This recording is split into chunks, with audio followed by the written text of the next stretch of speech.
Salam sejahtera, terima kasih karena bersama dengan saya di Nazlin Unity Channel. Akhirnya seperti yang dijangka, Muhyiddin kena pecat pengerusi Perikatan Nasional. Tapi belum secara rasmi, tetapi secara simboliknya, Muhyiddin sudah dipecat sebagai pengerusi Perikatan Nasional. Kenapa kita sebut dia secara simbolik dan bukan rasmi? Ikuti ulasan kali ini. Hari ini, apabila seorang pemimpin daripada PAS, pemimpin besar daripada PAS, yaitu Hasyim, menyatakan bahwa tiba masanya PAS menerajui PN. Itulah sebabnya kita sebut Muhyiddin dipecat daripada pengerusi Perikatan Nasional secara tidak rasmi. Kenapa? Karena dalam Perikatan Nasional, bilangan parlimen ataupun ahli paling ramai, paling kuat ialah PAS. Jadi, sebenarnya pada pendapat ramai pengulas politik, penentuan kepada siapa dan bagaimana pemimpin itu dilantik serta dijatuhkan banyak ditentukan oleh PAS.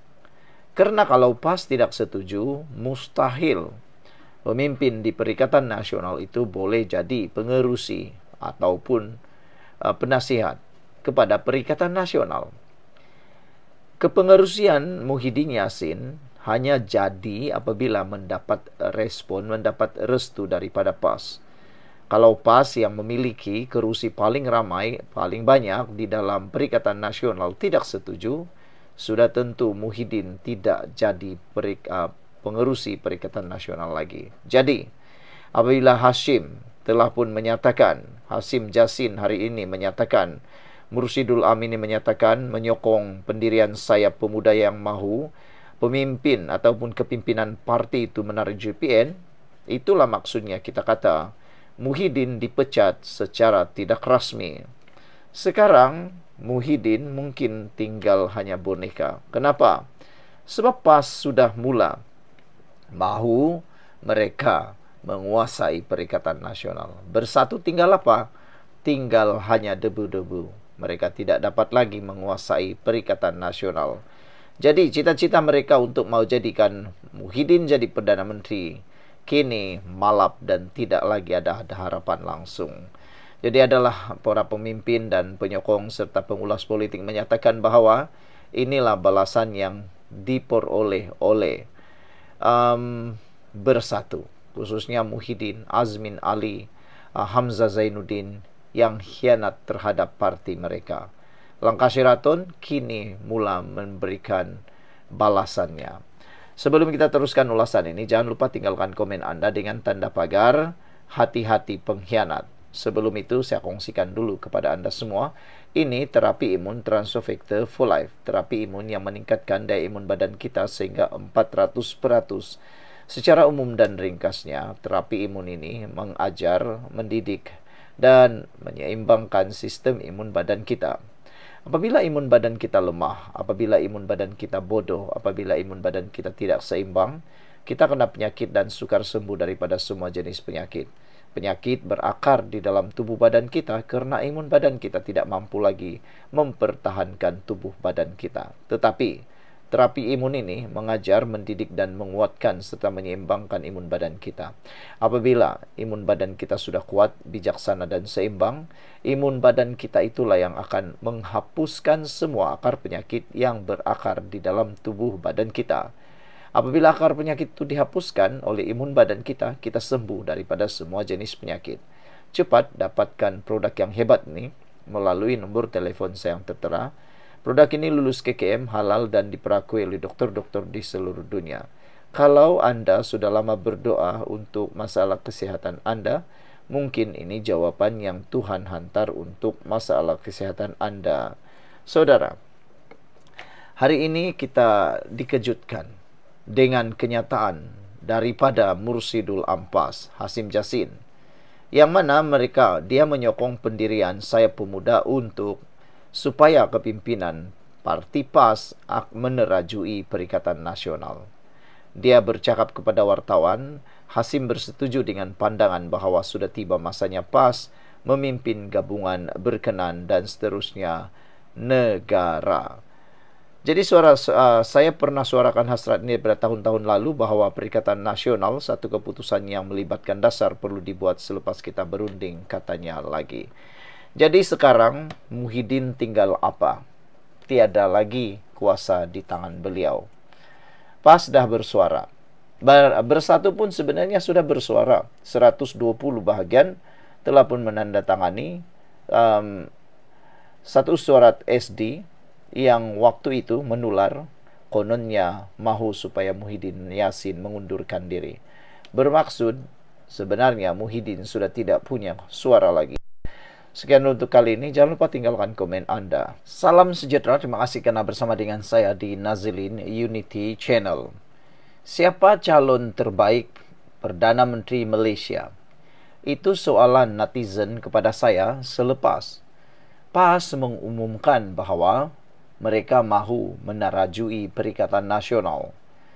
Bahkan pemuda PAS menyatakan calon utama mereka menjadi Perdana Menteri ialah Tuan Ibrahim Tuan Man dan juga antaranya Sanusi.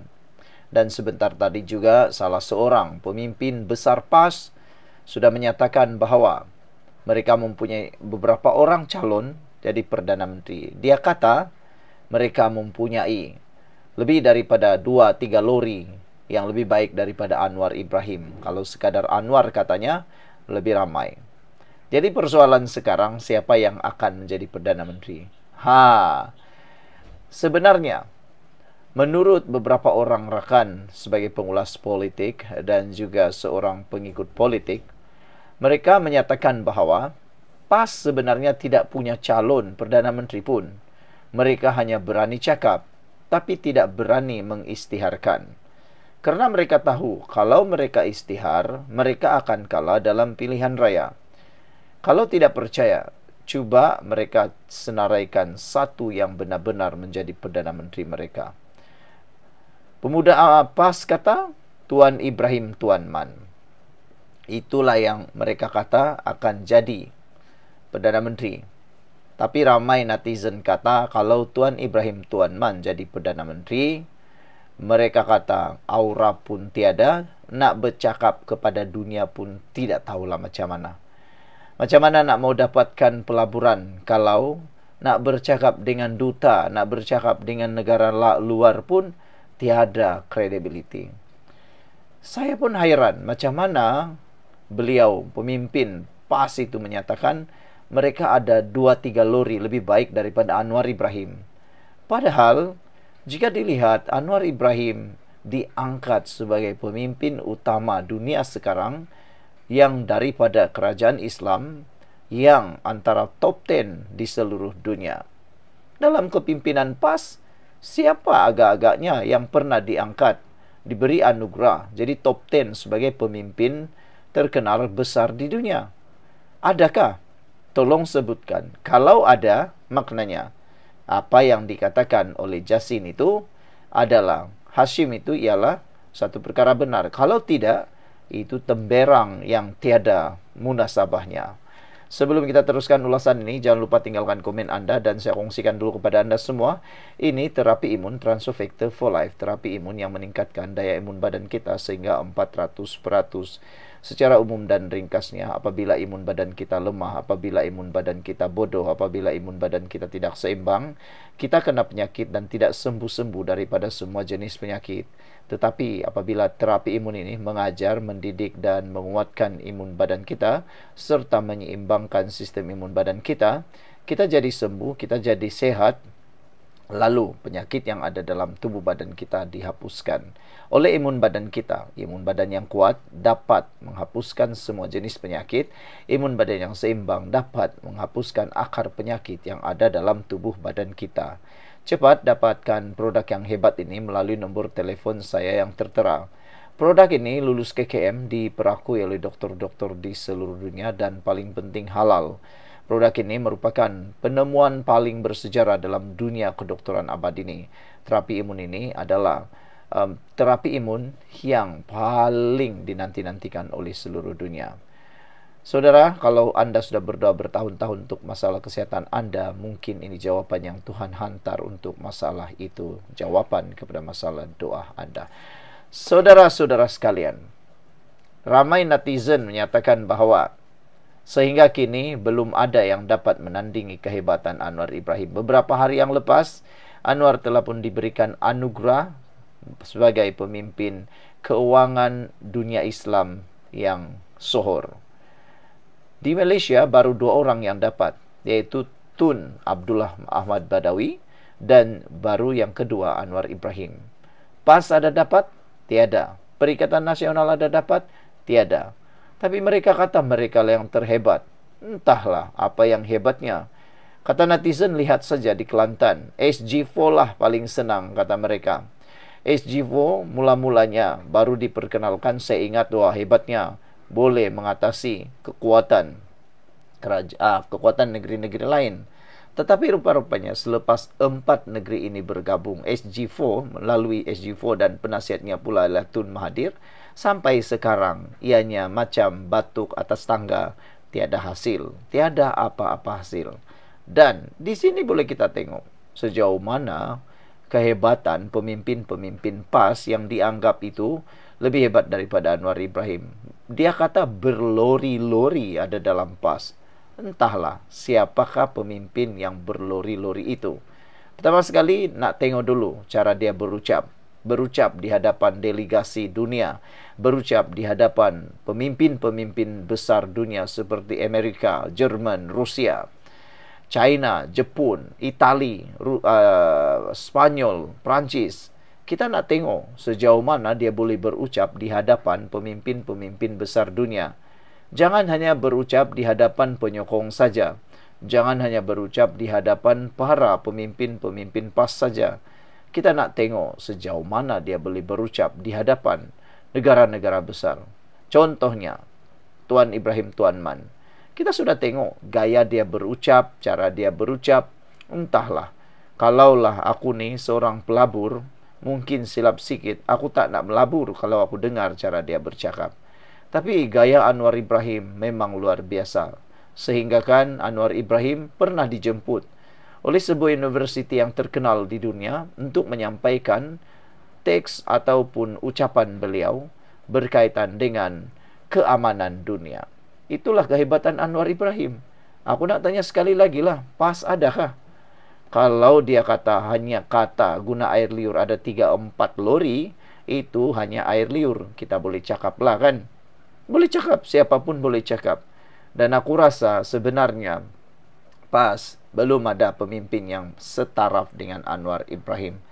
Mereka hanya boleh mengejek, mereka hanya boleh mengecam, mereka hanya boleh menggantikan Anwar kalau mereka mampu mengubah taraf hidup dan taraf kekayaan negeri-negeri SG4 seperti Perlis, Kelantan, Terengganu dan Kedah. Kalau mereka tidak dapat mengubah negeri di SG4 itu, maksudnya mereka hanya bercakap kosong sahaja. Kelantan contohnya, sampai ke hari ini masalah air masih lagi membelenggu negeri tersebut.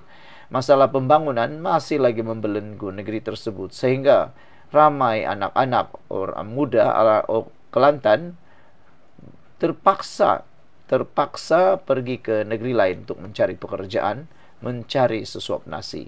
Karena tidak ada kemajuan yang besar di dalam negeri Kelantan. Jadi, ramai netizen, terutamanya para pemimpin dan juga penyokong Pakatan Harapan, penyokong Anwar Ibrahim mengatakan bahawa PAS hanya temberang. Bagaimana pula dengan Anda? Sekian dulu untuk kali ini. Jangan lupa tinggalkan komen Anda. Bye-bye.